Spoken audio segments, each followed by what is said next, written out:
「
した男の手にはエペノは周囲に飛び散ったさまれたミラーは差しながら灯された影の花のレポンソは吹きながら灯された歌のナウモは崩れ落ちた男の名はローラン、走り去った男の名はローランさん。もう一人のローランはただ呆然と立ち尽くしたまま。誰が加害者で誰が被害者だ、犠牲者ばかりが増えてゆく。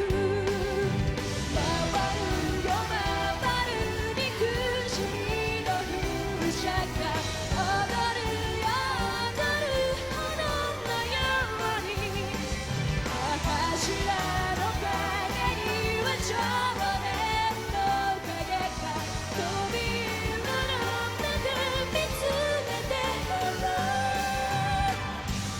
人生はままならぬ。